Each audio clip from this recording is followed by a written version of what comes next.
Vyake kima mwanchi umurigeria vita senikia ndizi TV na nengo kwaligania sentunda ya gatatu chinga kitagenda gusanga ime yo morobero bensaki abana mambia asentunde yego mwanchi umurigeria to kumurikira mangana arengete obo cheno sekorende litkolia rero antobwate daktari ase studio oyora beka gotosemia na kimusbati oyobwateranti na kyaboneta kwirenda na kyaboneta korinda umwana oli abugorete ngaki kyaboneta ko ende clinic goika obeire gakoibora yabo batari musbati bwika naki no na sensemeri umuga kana yaraboneta ko mubwate siasa kwanekinga umwana olia ngokinare borongo mwanchi muliria ayo ngati yalitorabito gusanga asemambe yabono igaso sensemeri mitandao Facebook Ndizi TV News Digital, YouTube Ndizi TV News, website www.ndizitv.net boigo sanga na into ekerengeri kiago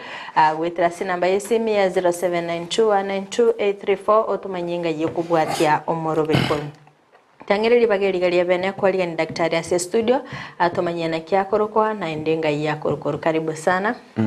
Asante sana. Aha. Yes. Ningependa ujitambulishe kwa mpenzi mtazamaji, uambie jina lako na unatoka maeneo yapi. Asante.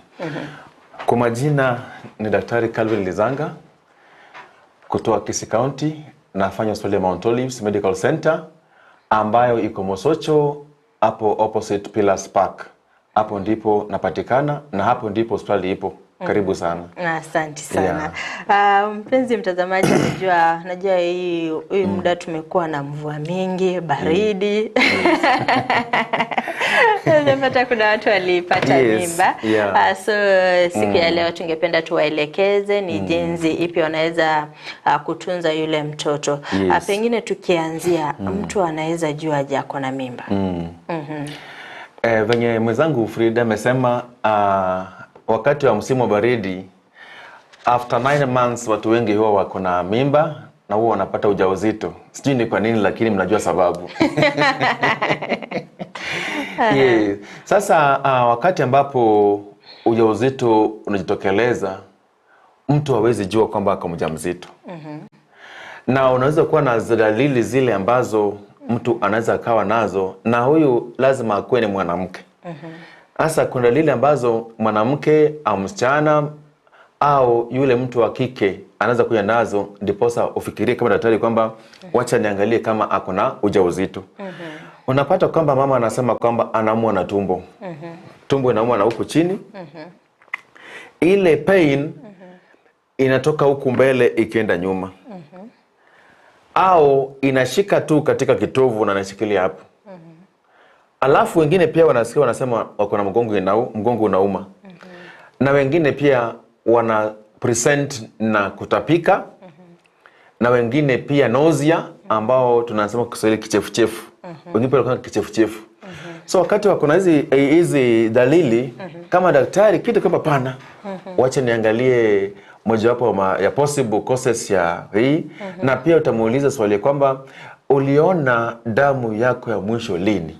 Hii swali lazima tuulize ndiposa tujue kama kuna ujauzito ama au la. Asa tutapima pregnancy test au tuangalie kama kuna malaria. Na pia kuna hizo science pia tunafanya tuseme lazima tuangalie urology tuangalie kama mkojo kuna shida ama namna gani. So hizi tatu ukipima unapata mtu kama amebahatika unapata kama ako pregnant, hakuna malaria, hakuna shida kwa mkojo.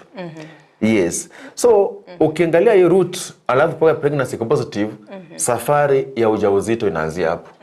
Yes. Okay. Mtu ama mwanadada akijipata kuna ule ujauzito anafaa kufanya nini ili kutunza ule ujauzito? Mama akipata kwamba ako na ujauzito. Kwanza kabisa kama Mkristo nafaa useme Mungu asante. Nafaa shukuru Mungu kwa sababu wengi wanatafuta mtoto lakini hawana.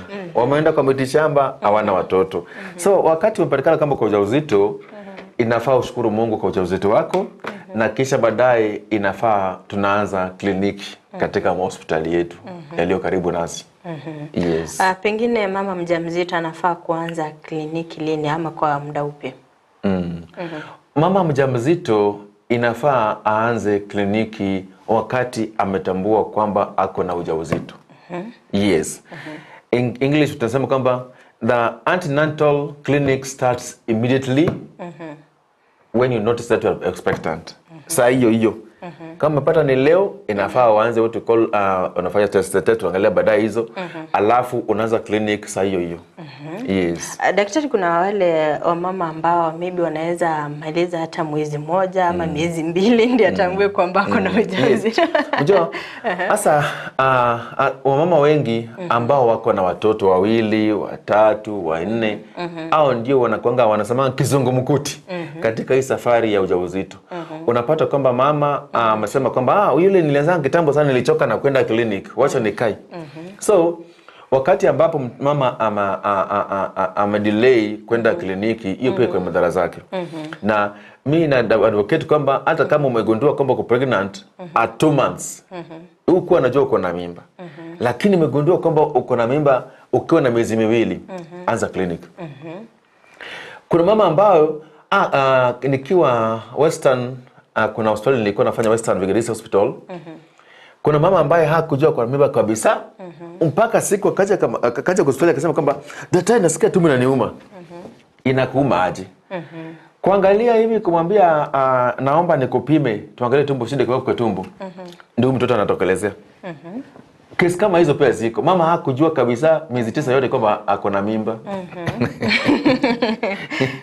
Sasa wao hiyo inafanyika kwa mama ambao we call them multiparous. Multiparous ni wamama ambao wako watoto wengi, ambao wamezaa watoto wengi. So inafaa mama aanze kliniki anapopata kwamba ako mjamzito. Je, umuhimu wa kwenda kliniki ni upi? Umuhimu wa kwenda kliniki, mama akiwa na mjamzito inafaa aende kliniki. Na umuhimu wa kwenda kliniki ni iko na umuhimu mwingi sana. Mojawapo ikiwa kwamba ukienda kliniki, kuna magonjwa ambayo sisi kama daktari tutajua mapema kwamba yako. Ikiwemo blood pressure. Wakati ambapo mama ameenda kliniki, kuna vitu mingi ambazo mama anafanyiwa. Wakati mama ameenda kliniki, tunaweza call blood pressure. Blood pressure, wakati ambapo mama kama pressure iko juu ama wakati pressure iko chini, utajua huyu mama utamsaidia namna gani mapema. Pressure katika pregnancy huwa inaleta shida sana wakati wa kuzaa. Kuna wamama ambao pressure yao inakuwa juu sana. Na wakati pressure iko juu, kuna what we call eclampsia na what we call pre-eclampsia. Wamama ambao wako na pressure katika ujauzito atuwaiti kwamba hypertensive women. We call them preeclamptic and eclamptic women.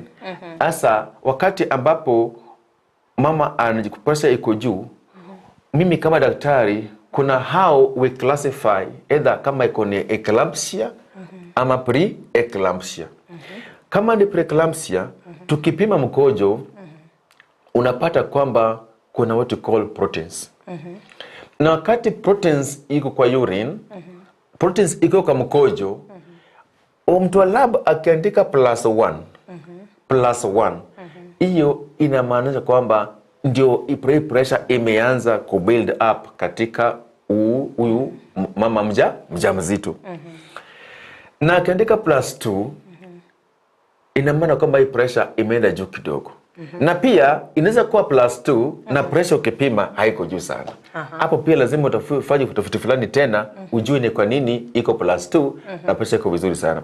Pressure ikiwa 140 juu ya 140 over 90 na iko +1, hiyo tunasema ako pre-eclampsia. Wakati ako na pre-eclampsia haufai kumpatia dawa. Unaongelea juu ya diet. Yes. Na wakati ako na pre-eclampsia, ukiongea juu ya diet, utaambia mama kwamba inafaa upunguze chumvi katika chakula chako. Inafaa upunguze mafuta katika chakula ambacho unakikula. Inafaa upunguze mawazo. Kwa mama ambao kwa wajawazito lakini ile mimba hawajaikubali. So wako na mimba lakini mtoto ambaye kuna ndani ya tumbo hawajamkubali.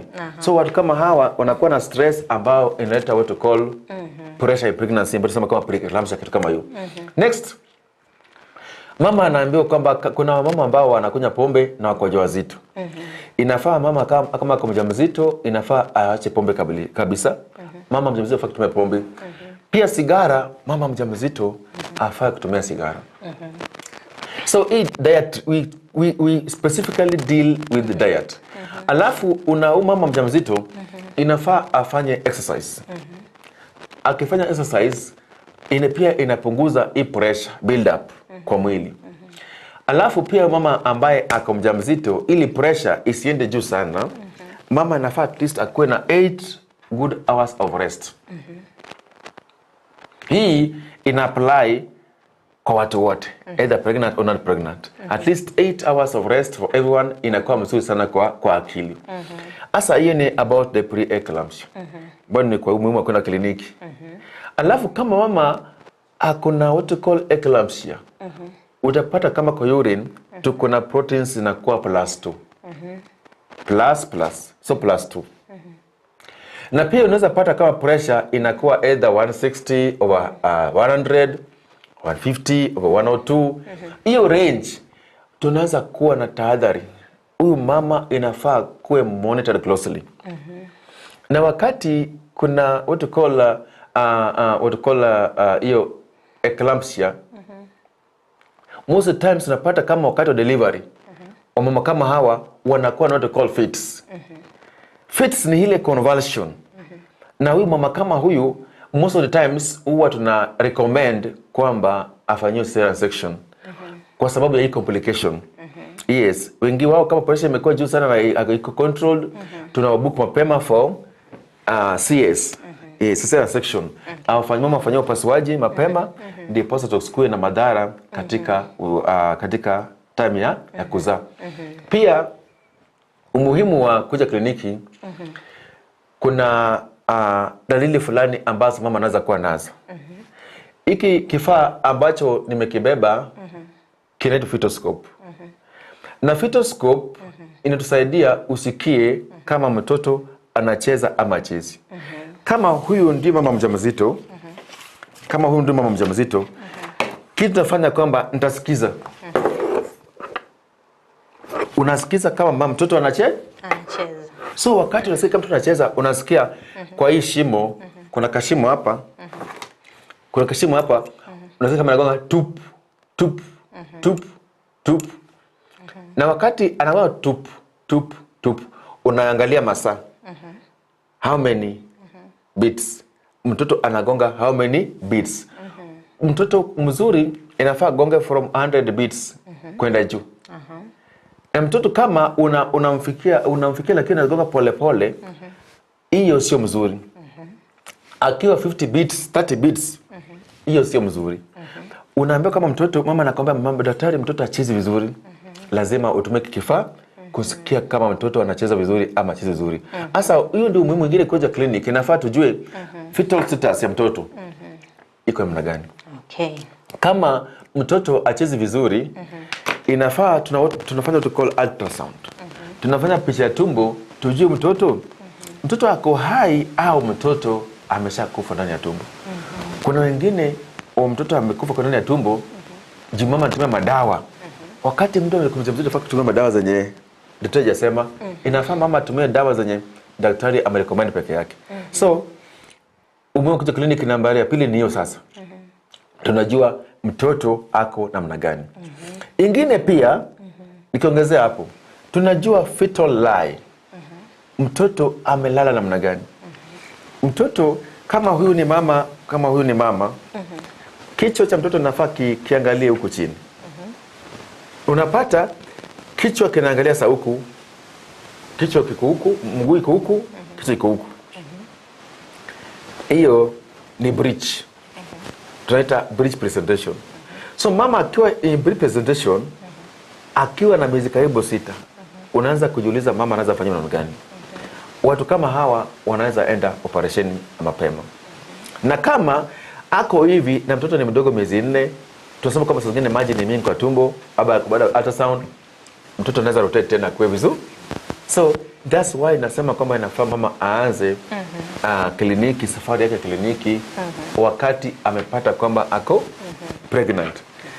Pia wakati mama kuja kliniki tunaangalia kama mama ako maybe kuna damu, unapata mama unaangalia damu, unapata kama damu hakuna, na kama damu hakuna mtoto hawezi survive. Yes, mtoto hawezi survive. Pia kliniki mama kuja huko tunafanya mental examination. Tunaangalia mama ako namna gani, ako na depression. Kuna depression in pregnancy. Hii pia kwa madhara mengi sana. Mama kuna stress kwake, mzee anamsumbua. Mama kuna stress amepata mimba na kwa anataka. Mama kuna stress akona wasichana wote, huyu mtoto ni mvulana ama ni msichana tena. So hayo maneno mingi katika ujauzito mama anasaidia wakati anakuja kliniki. Yes. Okay, asante sana daktari kwa kuelezea hivyo. Hapo awali daktari uliweza kutuelezea kwamba mama mjamzito anafaa kufika kliniki wakati amegundua ako na ujauzito. Pengine mtu anaweza jiuliza kama aligundua ako na mimba akiwa na miezi miwili. Pengine hiyo miezi yote 7 atakuwa anakuja kufanya nini kliniki? Yes. Vile nimesema safari ya ujauzito ni miezi 9. Na wengine uzaa hata miezi 10. Na wengine uzaa na miezi 7 unusu. Hao wote wana survive. Yes. So hizi miezi zote kuna what we call monthly visit. Katika monthly visit kuna vitu mama anapewa. Kuna anapewa prophylaxis ya malaria. Kuna hata dawa inaitwa kama Fansida kama hizo. Prophylaxis. Hiyo ni ya kuzuia, sio kutibu. Tunazuia mama asikue na malaria. Asa ukipeana hii dawa prophylaxis inamzuia kupata malaria. Tunajua kama malaria, the parasite, the malaria itself ina cross the placenta barrier. Nikisema ina cross placenta barrier ina maana kwamba hiyo the Plasmodium species ina cross placenta ya mama, inaenda kama kwa mtoto, na mtoto anaweza kuwa affected. Mtoto anakuwa affected namna gani? Mtoto atakuwa na retarded growth, atakuwa anakuwa mkubwa kwa tumbo. Number 2, unaweza pata mtoto anakuwa na some abnormalities. Alafu pia unaweza pata mtoto kama huyu anaweza kufa kwa tumbo. That's why we fear mbona kusema kwa mama kukosa kliniki ili inafaa kwe 8 times. Yes. Asa wengine pia kuna what we call iron na folic.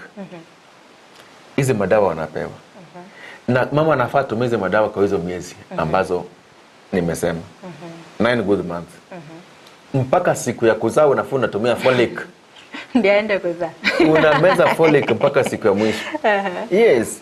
Kama ni daily unameza folic mpaka siku ya mwisho. Hii folic acid inasaidia sana, Frida.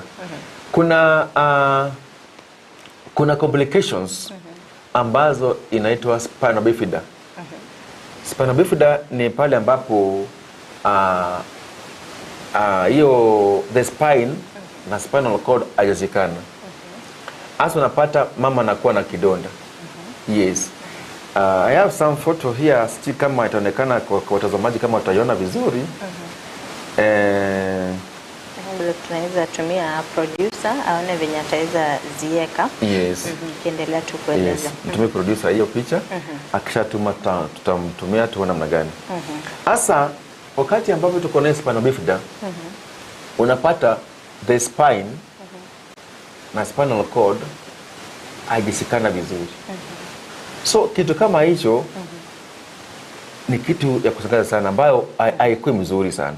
Na hii spina bifida, watoto ambao wamezaliwa na spina bifida, most of them undergo very many tests and most of them undergo thorough treatment, which is very expensive.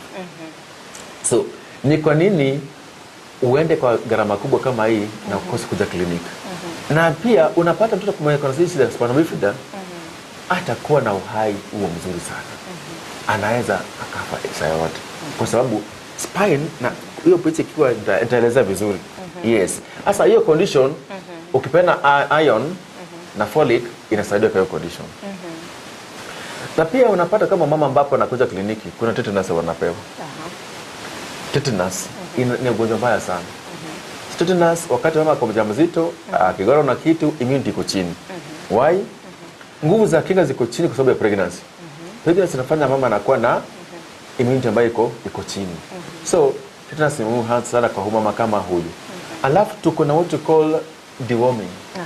Deworming, mama anafanyiwa deworming akija kliniki. Asa wakati mama atakuja kliniki unapata mambo na we call them minyo. How do you call it in Kisi? Minyo. Heavy under. So mtoto anazaliwa na akona heavy under. Very dangerous. So vitu kama hizi tuna control wakati mama anakuja kliniki. Yes. Asante sana. Bimana sana mwancho muri area bigeta seni kyandize TV ni gataganta gusanga emeyo marubiri wensa kyabono mambya astaganta gusanga nere Dr. Calvin Lizanga oyoganita gutumanya ekero musbati abeire gakwebwateranya ngetambukiro kikeli aboneta koyimukia na kyaboneta kwerenda na kyaboneta gwikera na se clinic erinda kwaneka ngankore ndare omwano lya abogorete goika obeire gakwibura bya kwendo mwancho muri tabeta koranga matuka mange ekero musbati akwebwateranya ni gagotigerwa ari bageri lya bene koyimukia omuzigo igwika korinda tukoligereria sensemeli yabasacha ningi bagwenete gokora hakero umusbati abiri gakwibwaterana irinda kwanikia nga oburindi bw'umusbati omwana oyo gabogoreti ngokorekana buri kandi umanchi munye kubati burinde lyansi sangana intogwetrasi namba yesimya 0792192834 elindo bego kubolia daktari kegeno lege gasi studio abega gukwirenere so sensemeli mitandao Facebook Ndizi TV News Digital, YouTube Ndizi TV News, website www.ndizitv.net ndio kusanga soba mwa daktari. Tumekuwa tukiona kwa siku nyingi wakati mama amekuwa mjamzito, unapata hilo jukumu amewachiwa peke yake. Pengine kwa upande wa kina baba, wanaweza fanya nini ili kusaidia huyu mama mwenye ni mjamzito kuhakikisha kwamba usalama uko kati ya mtoto na mama mjamzito? Asa hapo tunasema kwa hiki kitabu ambacho nikibeba hapa, najua kila mtu ambao ana kitabu. Hii inaitwa Mother and Child Health Booklet. Afya ya mama na mtoto. Unapata katika hii picha tuko na baba, tuko na mama, tuko na huyu ni kama shosho mama mzee. Alafu kuna mtoto mdogo hapa. So hii safari ya ujauzito baba inafaa participate katika hii safari ya ujauzito. Kuna what we call father support for mother and child health. Katika ujauzito hiyo ndio during pregnancy. Katika ujauzito during pregnancy unapata kwamba inafaa baba asupport mama katika kazi za nyumba. Na kama baba hawezi akafanya kazi za nyumba, inafaa baba au mzee, ndio tumizi na mzee inafaa atafutie mama mtu ambaye atamsaidia kazi. Kwa sababu mama akifanya kazi mingi in the first trimester, hiyo miezi ya kwanza 3, hiyo kuna uwezekano wa mimba kutoka. Unapata juu ya kazi mingi, activities mingi, unapata watu wengi mimba hutoka.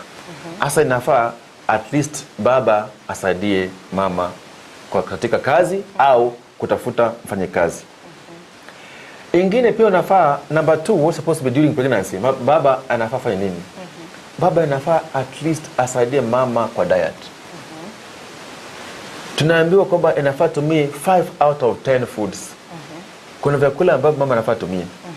Hapo kuna matunda, kuna cereals, kuna protein, kuna maji, alafu pia kuna good vegetables. Mama asikule sukuma kila siku mpaka siku ya kuzaa. Mje kuna watu wengine wanasema kama pana wacha kule. Sukuma wiki, mje hiji na sukuma wiki ni mbaya sana Frida. Ina sukuma wiki. Wanasema ni sukuma wiki. So sukuma wiki mpaka mama ajifungue. Unapata mama ambaye anakula kila siku sukuma wiki anazaa mtoto mdogo kama hii kitu. Mtoto mdogo mwenye ana afya. Mama huyu mtoto hakupewa chakula, hakupewa fruits, hakupewa matunda, hakupewa vegetables, hakupewa hata maji ya kunywa mzuri. Mtoto anakuwa underweight. Asa baba inafaa ajue kwamba hii diet ya mama inakuwa namna gani. Alafu baba inafaa accompany partner wake clinic. Ni wazee wachache sana ambao wanapeleka mama zao clinic. Na uzuri wa sisi wadaktari hata any public hospital ama any private hospital, mama ambaye ameenda na mzee wake anaangaliwa wa kwanza. Frida, hii ni ukweli. Count it from me. Saizi mama kienda kliniki na mzee wake, kila mtu kama ulikuwa kwa line au hauna mzee wako, mama wana wazee kwa line. Mimi niingie bibi yangu niko kwa line na bibi yangu. Taitwa kuja. Wengine mbaki, wenye wana wazee, mwenye kuna mzee anasaidiwa. Kwa sababu gani? Si rahisi mzee apeleke mama kliniki. Inafaa wazee wapeleke mama wao kliniki. So inakuwa first priority. Sio ni mzuri Frida? Kabisa. Yes. Unapata kwamba hapa pia mama na baba inafaa pia waende na mama kliniki waangaliwe. Waangalie HIV. Hiyo ni wakati wa ujauzito. Waangalie kama kuna HIV. Waangalie kama kuna STI. Syphilis na gonorrhea inaletanga shida kubwa sana. Na hizi tunajua tutaangalia hapo mbele. So namba nyingine pia inafaa tupe kwamba mama na baba wanafaa waongee juu ya birth plan. Huyu mtoto tutamzalia hospitali gani?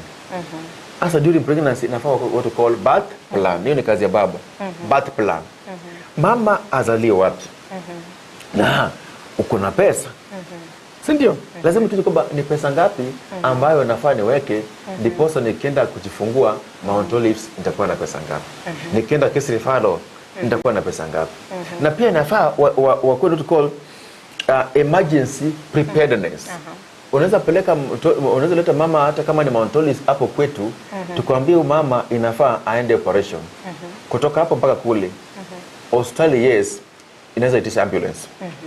Lakini wewe kama mama anaenda operation, uko na hiyo pesa ya kununua vitu kama vitu kidogo kama hizo. Inafaa tu support mama kama huyu. Ametoka operation, diet tuta change. So inafaa birth plan ni ya muhimu sana kwa mzee ili asaidie mama. Alafu pia kuna watu call during childbirth. Wakati mama anaenda kujifungua during childbirth. Inafaa mzee afanye nini? Inafaa mzee accompany mama. Pia wanasemanga kwamba wakati mama ako katika hiyo labor pains, inafaa unasugua mama mgongo. Wewe ndio uliweka dose. Wakati umeweka dose, hii dose haiendangi hivyo. Unang'ana naye mpaka siku ya mwisho. Yes. Kuna mama anasemanga ati wewe hujazita mbeba, labda wewe mtoto hataki kuona mzee. Sasa analeta. Hii inakwanga pia inafaa wanaenda na wazee. Kinajua mtoto anakataa. Wakati wa kuzaa watoto wote wanakubali baba. Na wakati mama ako expectant hawakubali wengine. Yes. Lakini pia mama wako na vituko sana. Unajua hii mama wengine pia wana create vitu kwamba mtoto hataki, mtoto amekataa baba daktari. Inakwanga mama ndo anakataa. Sasa hivi nasikia mtoto anataka chapati na kuku kila siku. Ama nyama fry. Kabisa. Ai, mama nao. Sasa wazee inafaa tunapeleka mama wetu kliniki, akienda kuzaa tunarub mgongo. Akisquat. Squat na mama. Kile chini enda na yeye. Akisimama msaidie kuinuka. Yes, mseme na yeye. Alafu wakati mwenda kliniki, wakati mwenda kujifungua mama, inafaa mzee ajue wale watoto ambao baki nyumbani wamebaki na nani. Take care of other children. Inafaa arrange kwamba wengine na wabaki na nani. Ipo ni juhudi ya baba wakati wa childbirth. Unaweza pata mama ameanza kujifungua usiku, unaacha watoto nyumbani, mkiwa hospitali. Majambazi ndio wao. Inafaa tuensure security iko mzuri wakati childbirth. Alafu transport. unajua unajipanga. Huyu mama nishaweka gari. Ile pikipiki inasumbua watu na migongo. Inafaa tujaribu wazee wamama wetu wakienda wakiwa ujauzito. Taangalia ka taxi. Anza kulipa mdogo mdogo. Hiyo siku ifika piga tu simu, Calvin uko wapi? Niko hapa. Juu hiyo mambo na kusungusha watu kwa pikipiki na ujauzito. Barabara mbaya sio mzuri sana. It is very risky. Inasukuma mtoto yes, lakini it's risky. Tunaangalia health. Health. Ya mama mjamzito. Yes, so inafaa tuangalie vitu kama hizo. Alafu pia inafaa tuangalie wakati mama zaliwa.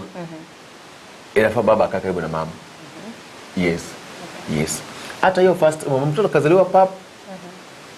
Inafaa what to call breastfeeding. Saa hiyo. Mtoto anaanza kunywa saa hiyo. Why? Breastfeeding ya immediate inasaidia mtoto sana. Kwa immunity, inasaidia kwamba na allergy, any other problems mtu anaweza kuwa nazo kama kama conditions kubwa. Mtoto kama huyo anaweza kuwa immunity wakati mdogo. Hasa akianza breastfeeding immediately inasaidia kwa vitu vingi sana.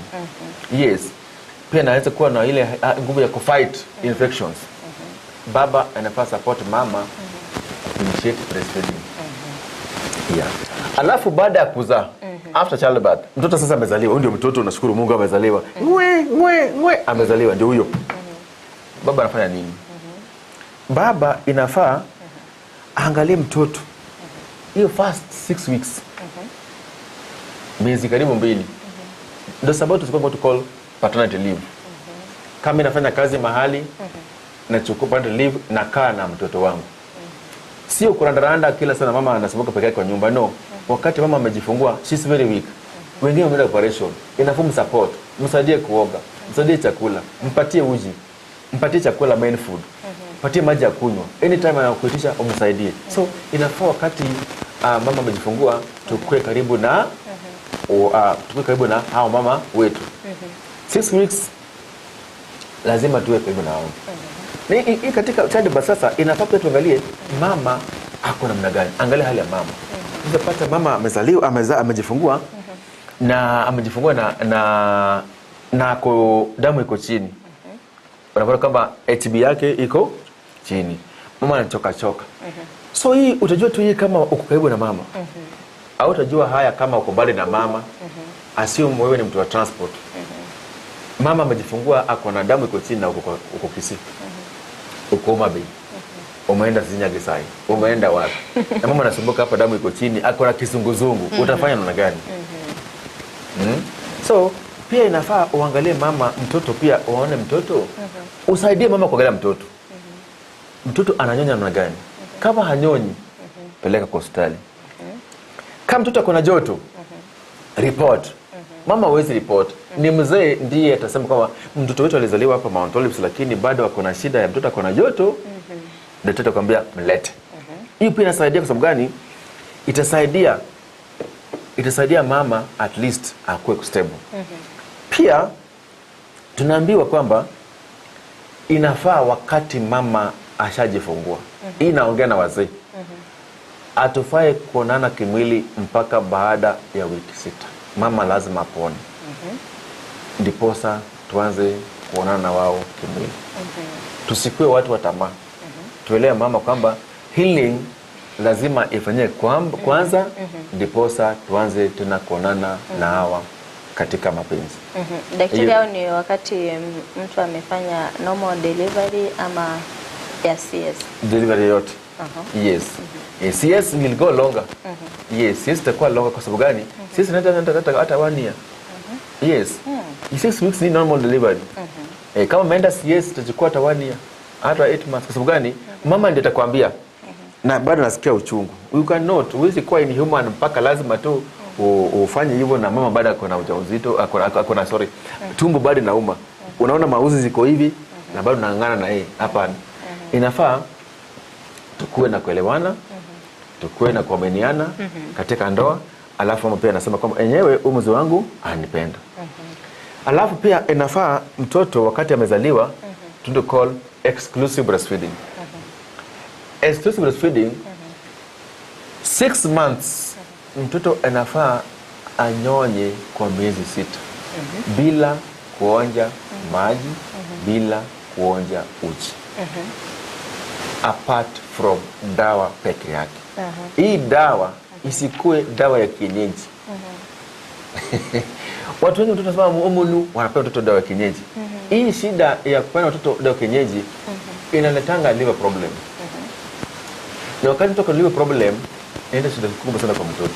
So let's make sure kwamba mtoto amenyonya 6 good months exclusive breastfeeding. Vile nilisema hii breastfeeding iko na manufaa yake. Yes, tazama mtoto very strong akinyonya vizuri. Mtoto atakuwa na magonjwa ya ovyo ovyo. Pia kama allergy, kama allergy mtoto atakuwa nayo. Asthma mtoto atakuwa nayo. Underweight mtoto atakuwa nayo. Mtoto atakuwa bright, cognitive. Yaani akili yake iko sharp wakati amenyonya 6 good months exclusive breastfeeding. Okay. Yes. Ningependa ushikilia kwa daktari, tuingie mapumzikoni. Tukirudi tutaangalia vile vyakula ambavyo mama mjamzito hafai kula. Kuna watoto ambao tunaonanga wanazaliwa underweight na kuna wengine wanakuanga overweight. Ni nini huwa kinachangia haswa? Omancho marigelia toskato nyigarati atosa asumu tumokomokea igo kwira ntorasege keke kirogosyo elinde tagenda gusanga amani.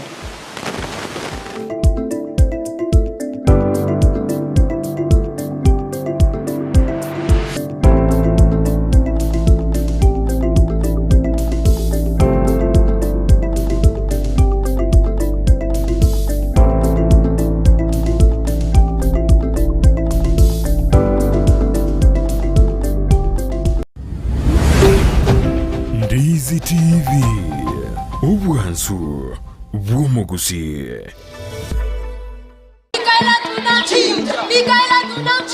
Omugusi ine kwabiri gukuriye skuru ngiya asura abikira umwana wo cingekero cingiye cy'amasomo bono skuru ya Sister Michaela Girls Secondary School yuko tukase bara ya Kisi Oyugis angena Cardinal Tunga High School Musocho naryo licibuli yao niko babwate birasi biya ebigare asabana bagosomera buya ebyo bire bicenu asfuko babwate nyomba cyo kurara cingiye nande cincenu kirage aboro kiko bagosoma se skuru ye niko bali abacenu nabo igo babwate cimbo cingiye kirage abali bagosoma se skuru ye niko babwate bamanyi bigoro ase otawwenga mwano takonyora semi cingiya mbabwate computer lab eyurengiya asabana bagutumeka ci computer kwemanya nabo igo gosomera mbabwate boigo science lab asabana bagokora megilivige science eyubwate bintu byonsi asumwana waranya rumanyi bwigoro niko babwate library yengiya ase bitabu bicire ebyo umano aranyore kisemi elyo asaserie asajiga nigaragiya ako mwana mazingira maya yogosomera niko bwigo bagukina ci talent cyabana asibabwate scouts music group nemecheso ao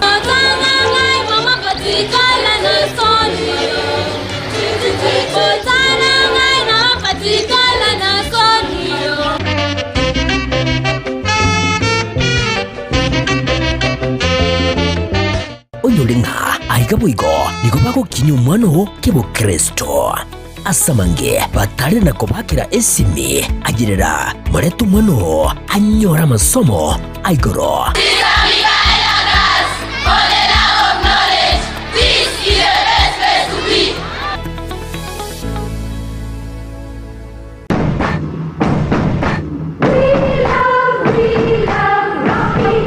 esukuru y'okwegerya oburundi bwa Kigali ya Rocky Driving School nige gukomanya buna mpabwatu bukorera ubya asibirengo ao y'oburundi bwa Kigali nabo kwegera ekerengo gya A2 B1 B automatic B professional C light track D1 echuchire PSV oburundi bwa kimatatu cha 14 seater D2 PSV oburundi bwa bus CE heavy trucks F PWD cy'abantu bali n'oburema bwigomba bwate short courses cha BCD na B executive ubuye bw'okwigira na Rocky Driving School mbulia buna ebirasi byabo nigo biri flexible chinga kicheri chonsi urataka rituko nigo bagosomya omwaka omugima aborokia babo nigo banjire n'ikiumbe kiriya gikurira ry'ubusera bw'uburundi bw'ikigali gia NTSA buyo nkwigirure asenze mu yemesa basic mechanics basic first aid na yanda mange batalire imeyo rugongurugusi asebali imeyo muchukisi asenyumba ya Market Plaza irange na Uhuru Plaza chinsage chinde nigo chire asemeche ya Nyakoe ensemo ya Kioge Junction na boigo asumucho Kilgoris mbabu ati special offer bono asebali bakolire ekerasi gia form 4 mwakere simi umu manager Rocky Driving School.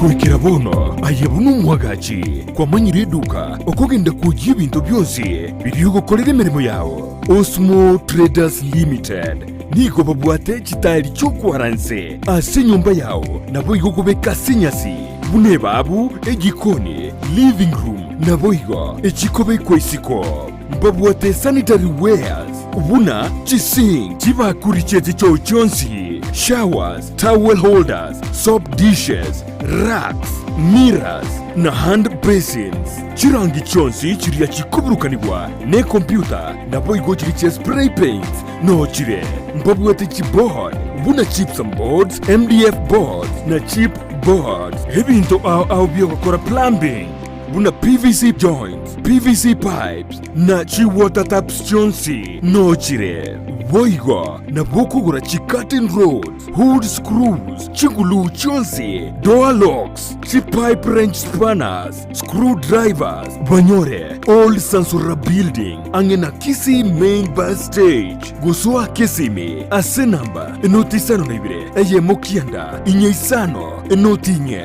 inyeisano nemo Osmo Traders Limited customer satisfaction guaranteed.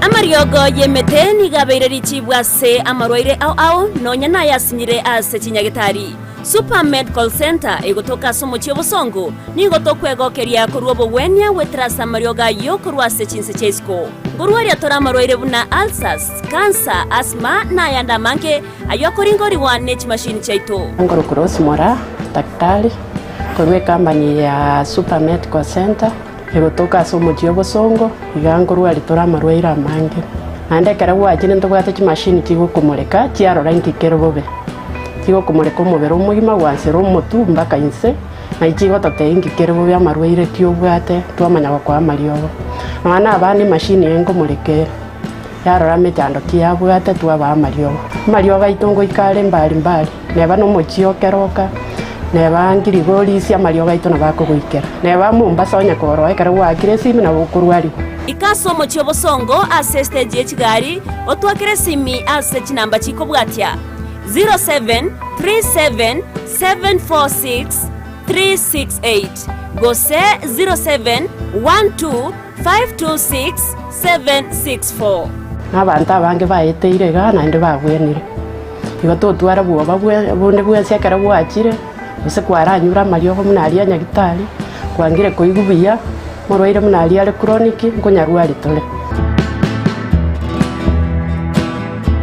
Garnet Electronics nigo bakoletere eofa yirigurire gusamura asabako koneri chiuva chifridge chitibika tibintu binde aseriguri ryansekegima nigo bakonya ebintu buna bono chi vacuum cleaner chiri cyo gutumeka sinka nabo igo ni chire cyo gukorera ubonjirya mbabwata chi fridge chi bathroom scale chi cooker chi coil amone chi birika chiri cyo gutumeka estima chi microwave washing machines chi TV chi hoover chi basi chi dispenser mbabwata bibarabara biri byugutira yani fans deep fryer blenders chi heater table banners nebintu binde byo gutumeka estima buna bono TV guard wall brackets chi remote chi battery chi inverter chi socket igatie bintu binde vinge boigo ntubuga tumurubyo oli papole pole asuwanchiru wakanere bintu ngorangora wekagwa kolide inyura asumurubyiga amajiko namarago kubwatiwa niko bagutuka miyumo chokisi asenyombe manyekantabuna Acacia Plaza ground floor Garnet Electronics yenedukore igene ase bintu biri bigutumika estima asirigurire nsekegima. Kisi Family Medical Center ni nyagatari yekerero iyo kurobo koreri au iriko koenekeria afyenkia nguruba robo koreri buno koringori wa maiso na koena nebirore kurigereria maino obo koreri bwe laboratory mbabwate duka ya mariogo boigongo korabare physiotherapy ngwanchira bare insurance chikobwatia NHIF Minute Liaison Group Madson Group KCB area ya Cooperative Bank Teacher Service Commission CIC Insurance National Police Wose Prison GA Insurance Resolution Insurance MTBA Trident Insurance na Boigo Star Discovery Insurance. Nigo bago toka Samaga New Sansoram barabara nesteje nene yechigari egoroba entangani. Asamanke bakire simi weterase namba 0758770764. Kisi Family Medical Center, your health our responsibility.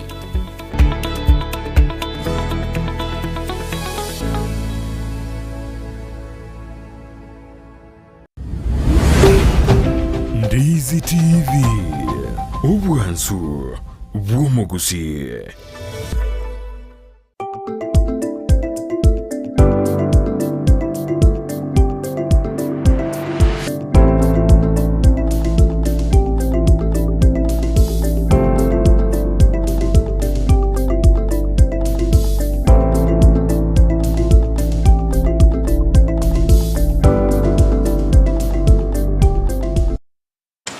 Vyake gima umanche muri area tyangwaliga nende asentunda yo moelio chinga kitagenta gosanga emeyo morobere bwensa kya bono mambia astogenta gosanga na Dr. Calvin Lizanga korwasi nyagitari ya Mount Olives Mosocho oyogenda tagota semya amange chinchira abasubate bweneta kwerenda anene bali bayibwatranire birinde kwanekyanga chinga kibakuibura ngoibura bali burongera boyongolinda bali umwanoli babugore tikonde mbyamana sana asipagari bagenda tokotobwatia asensema ya Facebook ndizi TV News Digital kerondo chinga cloud nyake zakatabanga good morning team insakya tuned in as usual, keep it up the good work mbyamana sana kiyaka sama katabanga bwakire korwazima man Nairobi niko locked in Amos Martin katabanga good morning watching live from Saudi Arabia niko ndani Sidi Nyakusha katabanga good morning from Ngeri Township niko ndani kama kawaida presenter Marcela akatabanga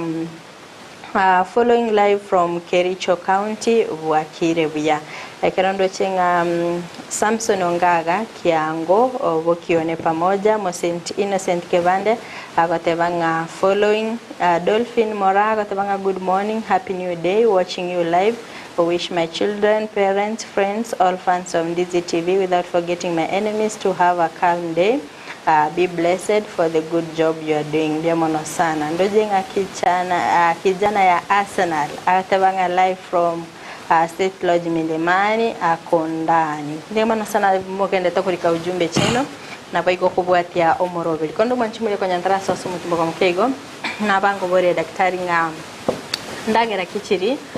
Umusubati ubwatraniti abwenete kolia konde tatira na sensemo yae aveka kutumanya daktari anaweza tuelezea vyakula ambavyo mama mjamzito anafaa kula. Yes. Kwanza kabisa natumai kwamba wamama ambao kwa wajawazito pia wananitazama na wazee ambao kwa mama wajawazito wananitazama au wale ambao wako watoto wadogo wananitazama. Yes, na pia wale ambao wanapanga kuwa na ujauzito pia wanitazama. Hasa kama mama mjamzito kuna kitabu. Hiki kitabu kuna ukurasa wa 18 page 18 of this book. Katika page 18 hii kitabu kuna page 18 ukurasa 18. Wanasema hapa kwamba healthy eating during pregnancy and breastfeeding, yani kula kuzuri wakati wa ujauzito na wakati mama ananyonyesha. Wanasema hapa chini, these are the 10 food groups and a few examples of each. Variety is key to ensure nutritious diet. Yani kuna vyakula tofauti katika groups 10, na ukikula 5 out of the 10 mama atakuwa vizuri, in good health. Hapa kuna what we call legumes and pulses. Legumes ni kwa Kiswahili kuna how can I call them? Legumes ni zinakaa kama humus, most of the time kama ziko kwa supermarkets, zinakaa kama humus, kind of that. Na hiyo kama hauna hiyo, we can take another group of ambayo inaitwa nuts. Pia kuna nuts and seeds. Nuts ni kama gani? Kuna groundnuts ambayo tunajua sana sana groundnuts, ndio? Alafu kuna berry nuts pia. Alafu kuna group nyingine ambayo into dairy products and milk products. Mama anafaa atumie kama ni maziwa, atumie kanjugu. Mama pia kuna what we call eggs, kama yai kama iko mama anafaa atumie. Alafu flesh food. Yes. Flesh ni nyama. Most of times kama wale ambao wako na pressure, afaa kutumia nyama ya ng'ombe. Inafaa tumie white meat. Hapo ni samaki, alafu na kuku. Asa hapo pia mama anafaa atumie pia kuku, atumie kanyama, kama ana pressure atumie nyama kiasi. Pia orange, fresh fruits, matunda. Tuko na oranges, kuna watermelon, kadha. Alafu vegetables. Asa hizo vikundi kwa page 18, kama kuna kitabu hiki utaangalia page 18, itakusaidia sana. Asa nafaa mama atumie hizo vyakula. Mama kunywa maji, atumie fruits, mama atumie kama kuna flesh, mama atumie nuts, mama pia atumie tukola dairy products, pia maziwa ama yogurt ama ni mdangaji mrusik. Mrusik pia si mbaya kwa hizo dairy products. Sasa hizo vyakula mama anafaa at least atumie. Na mama mjamzito afai kunywa pombe. Wengine sema pia ulevi ati pombe pia ni chakula inasaidia mtoto. La, pombe inaua mtoto akiwa tumboni. Yes. Sigara inaua mtoto wakati ako tumboni. So pombe na sigara mama afai kutumia wakati ako mjamzito. Ingine pia mama afai kumeza dawa yoyote wakati ako mjamzito mpaka apate mwelekezo mwafaka kutoka daktari. Yes. Daktari ndiye anafaa elekeze mama dawa gani anaweza tumia. Yes. Pengine ni vipimo vipi ambavyo mama mjamzito huwa anapata katika kliniki? Mama wakati mama ako mjamzito kuna vipimo kadhaa mama anafanyiwa. Na in English tunasema what to call ANC profile. ANC profile kuna what to call HB. Nataka niseme moja nikielezea. HB ni hemoglobin levels. Kiwango cha damu mwilini kiko namna gani? Mama akija kliniki atapimwa HB levels tuone iko ngapi. Kama iko 10 and below, mama huyu akona what to call undeveloped anemia. Kama iko 11, kama iko 10 to 11, hapo iko borderline. Inafaa pewe dawa nyingine ili boost damu. Kama kwa 13 and above, mama ako vizuri. Yes, so wakati HB iko chini, inafaa tunashughulikia mapema. So that's what tunasema ANC clinic ni muhimu sana. Ingine pia kuna tukolo blood group. Blood group inafaa jue kila mama mzito inafaa jue ako blood group gani. Kuna blood groups A positive, kuna O positive, B positive, ni kama hizo. AB, si ndio? Lakini kuna FGH. Kuna O negative. Yes, so AB, O, si ndio? Yes, so C, A, B, C, D. No, A positive, B positive, AB, O positive, vitu kama hizo. Na O negative. Asa wakati unakuja pema blood group, ikiwa ni O, wakati ambapo uenda hii anemia imekusumbua wakati unajifungua damu ende chini, unakuwa transfused, unaongezewa damu. Na itakuwa rahisi kwa sababu unaangalia huyu mama alikuwa O positive. Huko tunaenda kwa kitabu tunaangalia mama ako O positive. Tunatafuta blood group O positive. Na kama hospitali haina blood group O positive, itabidi utafute relative ama a friend wako akudonetie damu ili usaidie mama mjamzito. Alafu kuna what call asa kwa hii blood group to call rhesus incompatibility. Mama ako O negative, mzee ako O positive. Asa mama ambaye ako na blood group O negative inafaa nafuatiliwa kabisa mpaka mtoto akizaliwa, pia naangaliwa mtoto ako blood group gani, kwa sababu what call rhesus isomerization. So hiyo mambo na rhesus factor pia inasumbuanga sana. So inafaa tujue mapema mama ako rhesus factor gani. Pia tunaangalia urine. Nilisema what call urinalysis. Tunaangalia mkojo iko na infection. Mkojo iko na proteins. Sana sana tunaangalia mambo na infection na proteins kwa mama kwa mjamzito. Pia sukari, we can identify kama mtu kuna sugars kwa urine.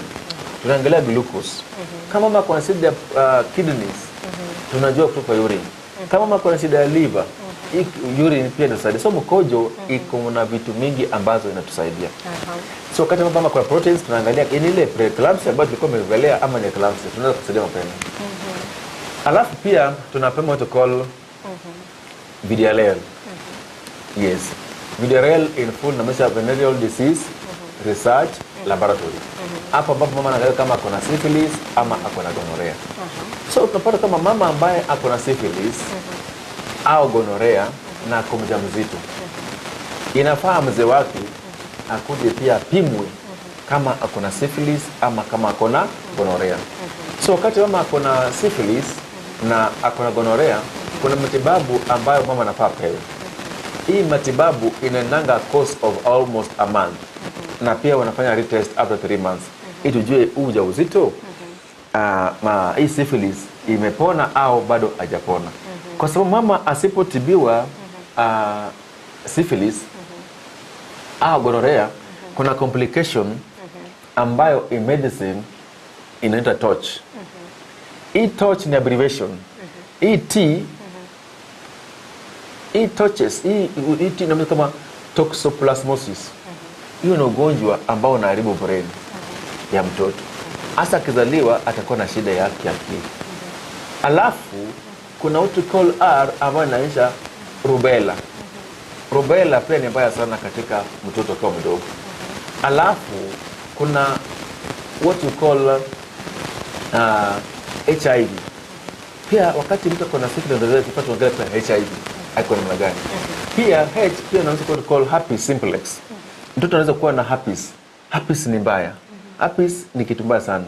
Herpes mtoto kama nayo inaweza mkamdhuru skin, inaweza haribu macho. Yes, so kama hizi mama anafaa anaangaliwa mapema ndipo asizae mtoto ambaye ako na abnormality. Na hapa pia ndio popsa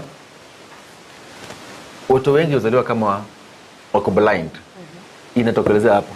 Syphilis inafanya mama anazaa mtoto ambaye ako blind kwa sababu ya complications of syphilis na gonorrhea.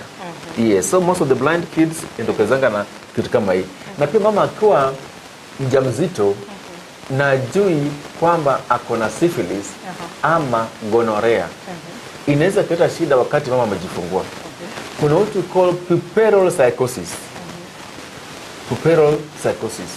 Mama anajifungua pap alafu anakuwa mwendazimu.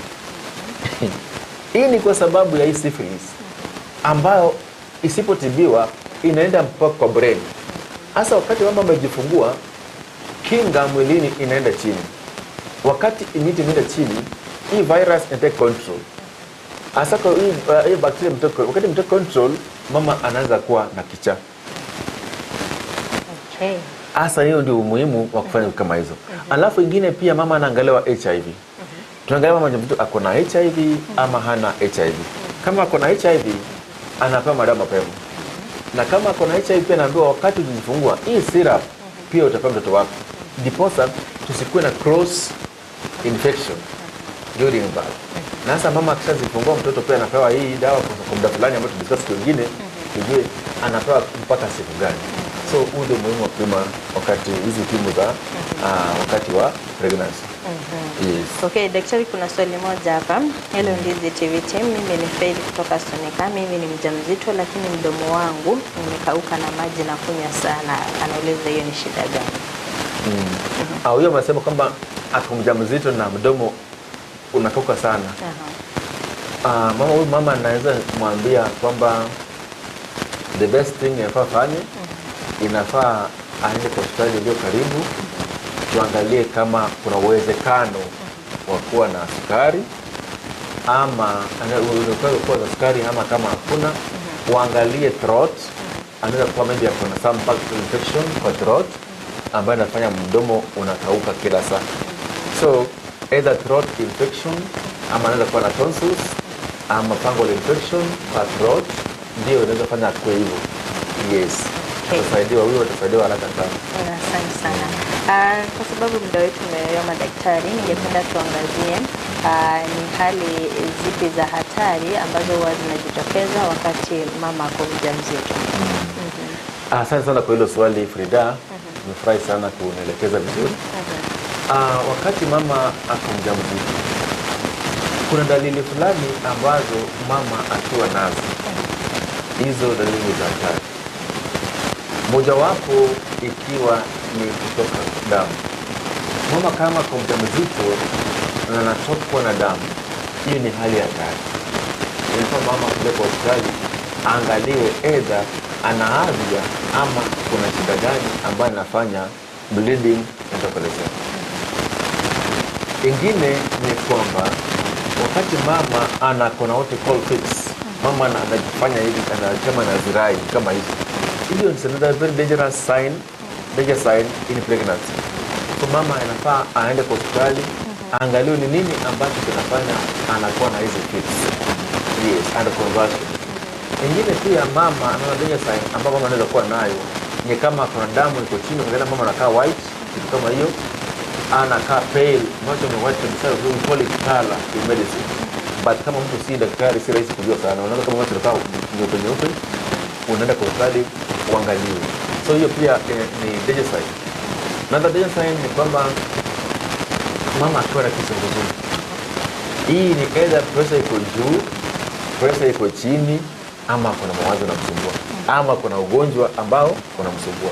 So wakati mama kuna kizunguzungu, hii ni ile hali ya hatari ambayo mama inafaa angaliwe. Ingine pia mama akiwa anaumwa na kichwa, continuous headache ambayo haishi, migraine headache, kama kichwa inakuwa constant, yani msikieti mahali hivi, ni kama mtu amekufinya na nyundo. Hiyo kichwa kama hiyo sio mzuri. Wakati mama mjamzito nafaa anaenda kwa hospitali. Hasa hizo ndio vitu mwafaka kabisa ambazo mama kama anapresent nazo nafaa akibe kwa hospitali, hali za hatari. Asante sana daktari.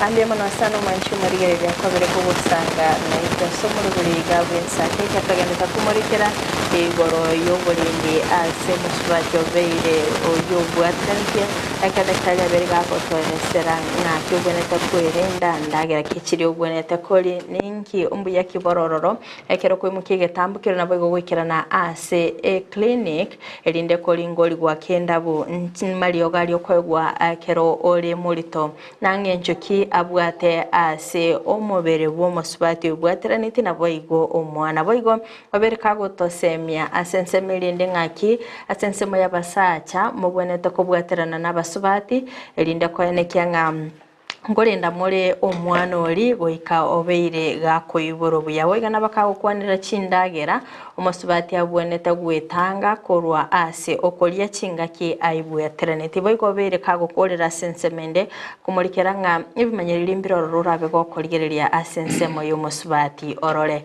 omenya kwene kingo musubati oyo either nabwate omuchando gete ebyongati ebintu biritobe to kumurikira asomoro biri wensa kyabano mambi mwanchi murigereria keromete nga amangana y'obori murindi ekero musibati aberega kwebwaterania goika uchire koibora ni garambangana mange kigima totabe tokonyara kuyakora litkolia rero kondo manchumulire tamweli bageri bene arobo semi bwa mwali guchaso musibati ulibwaterania.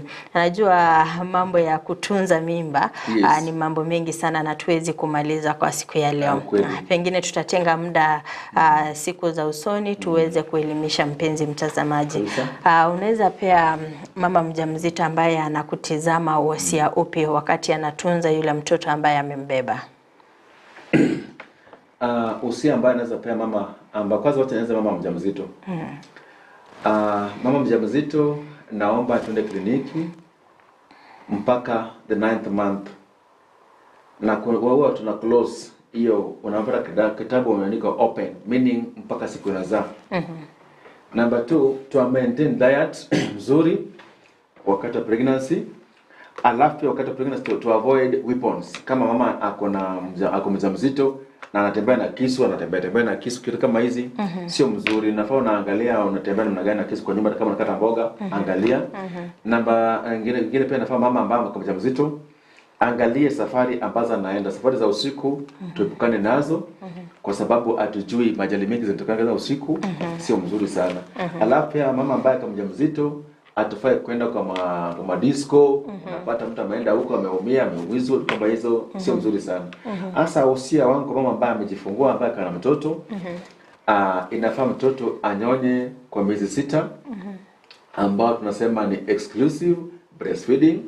Mtoto umpeleke clinic afanyiwe chanjo ambazo mtoto anafaa afanyiwe chanjo zake zote, amezi chanjo. Mtoto angalie weight kama ana gain ama kama anapunguza weight. Na pia mtoto inafaa to what you call playing to with madoli kama hizo, mtoto kama hizo. Mtoto doli kwa nyumba ama hizi vitu za kutengeza hizi, mtoto anaanza kuwa sharp. So playing group kwa nyumba, to playing items pia tununue watoto wetu playing items. Hizi zinasaidia sana watoto wanakuwa mature na wanakuwa sharp. Na pia let's keep our children warm. Watoto wadogo tuweke kwe na joto mzuri, wakwe warm. Alafu pia baba tu support mama ambao wako mjamzito na mama ambao wamejifungua pia tu support na itakuwa mzuri. Mama ambao amejifungua wewe pia nafaa ujilinde. Tusema hivyo. Kula vyakula ndiposa mtoto apate maziwa. Mama ambaye amejifungua wacha mawazo mengi ndiposa mtoto apate maziwa inafaa apate. Mtoto anaweza kuwa apata maziwa kidogo sana. Ananyonya kumbe nyonyi mama kuna stress. Sasa mama ambaye kuna mtoto mdogo afai kuwa na stress. Juu maziwa kitambo maziwa ifike kwa matiti nitoko brain. So brain haita release maziwa ya kutosha kwa matiti kama mama ako na mawazo.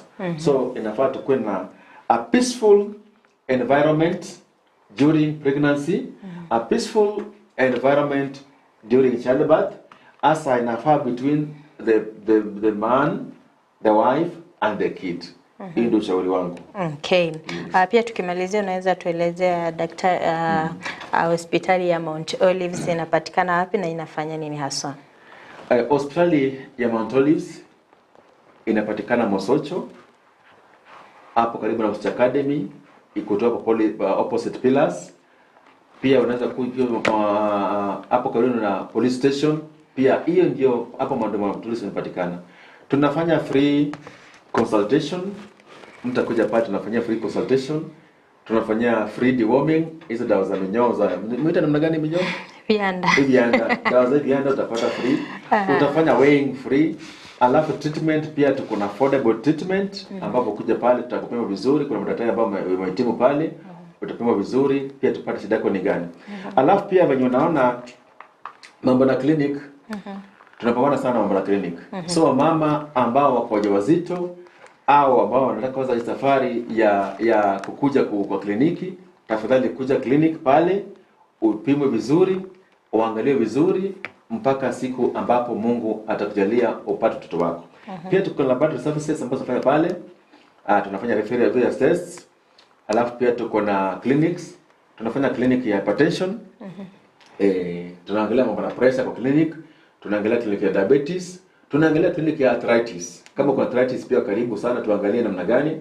Pia ulcers, wale ambao kuna chronic ulcers disease.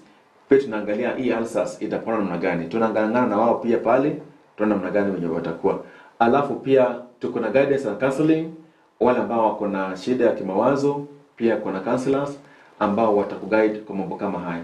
Alafu pia kuna what we call youth friendly services. Youth friendly services. Hapa ni wana sporting, kuna wana sports kwa our youths, na peer pressure, we also do guidance on that. Alafu pia kuna family planning. Tunafanya family planning both short term, hiyo ni sindano, na long term. Hizo pia nafanya both short and long term services, family planning. Okay. Yes. Tumeshukuru sana daktari kwa kutenga muda wako na kufika hapa ili kuzungumza nasi na pia mpenzi mtazamaji. Biamono sana mwanchu muri ya kwa bere ko gusangana inte kutoka chage tomoro biri gwikabona igato ikiro mwende no gusemere kwa ne kwa bere go gwesomya mange gwetira somugeni to obwiri tkolia rero kono mwanchu muri gwikira gabo nongo ikira mwele obukumurikira moro biri tkolia rero tumera ne litkolia angyo astra beto gusanga amange mange chikamera sokane na ebichana bagelio gira gukira sole asenchira ya benenere nyanchama Abigail na inchiri ya Nenkerubo Frida genda kutora bulgelio bimigita seni Kiandizi TV. Karibu tena sana daktari. Asante sana. Thanks so much.